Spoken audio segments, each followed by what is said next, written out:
राधे राधे जी सभी को। चलिए आज शुरू करते हैं माघ मास महात्म का 11वां अध्याय। श्री विष्णु भगवान की जय, लक्ष्मी नारायण भगवान की जय, शालिग्राम भगवान की जय, बोले बाबा पार्वती माता की जय। चलिए आगे शुरू करते हैं कथा। यमदूत कहने लगा कि हे वेश्य, मनुष्य को सदैव शालिग्राम की शिला में या व्रज या कीट की गोमती चक्र में भगवान वासुदेव का पूजन करना चाहिए, क्योंकि सब पापों का नाश करने वाले, सब पुण्यों को देने वाले, मुक्ति प्रदान करने वाले भगवान विष्णु का असली निवास यहीं होता है। जो मनुष्य शालिग्राम की शिला या गोमती चक्र का पूजन करता है वह अनेक मंत्रों को फल प्राप्त कर लेता है। जो फल देवताओं को निर्गुण ब्रह्मा की उपासना करने से भी नहीं मिलता, वही फल मनुष्य को भगवान शालिग्राम की पूजा करने से मिल जाता है और वह यमलोक को भी नहीं देखता। भगवान को लक्ष्मी जी के पास तथा बैकुंठ में इतना आनंद नहीं आता जितना शालिग्राम की शिला या चक्र में निवास करने में आता है। स्वर्ण कमल युक्त करोड़ों शिवलिंग की पूजन करने से भी इतना फल नहीं मिलता जितना कि एक दिन शालिग्राम जी का पूजन करने से मिलता है। भक्तिपूर्वक शालिग्राम का पूजन करने से विष्णु लोक में वास करके मनुष्य चक्रवर्ती होता है।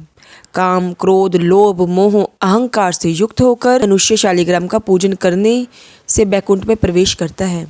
जो मनुष्य सदैव शालिग्राम का पूजन करते हैं वह प्रलय काल तक स्वर्ग में वास करते हैं। मंत्र जो दीक्षा नियम मंत्रों से चक्र में बलि देता है वह निश्चय करके विष्णु लोक को प्राप्त होता है।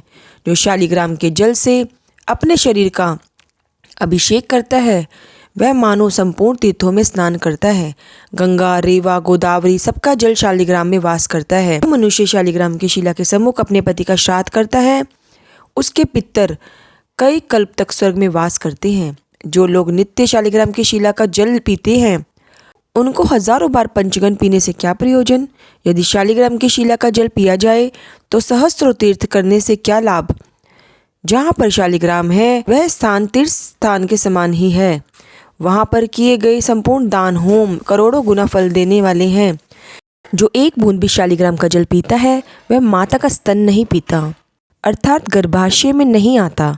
शालिग्राम शिला में जो कीड़ मकोड़े एक कोस के अंतर पर मरते हैं वह भी बैकुंठ को प्राप्त होते हैं। जो फल वन में तप करने से प्राप्त होता है वही फल भगवान को सदैव स्मरण करने मात्र से प्राप्त हो जाता है। मोहवंश अनेक प्रकार के घोर पाप करने वाले मनुष्य भी भगवान को प्रणाम करने से नरक में नहीं जाते। संसार में जितने भी तीर्थ पुण्य स्थान हैं भगवान के केवल नाम मात्र के कारण से वह प्राप्त हो जाते हैं। यह अध्याय यहीं पर समाप्त होता है। कल मिलेंगे, इसी अध्याय को पूरा करेंगे 12वें अध्याय में। तो सभी को राधे राधे।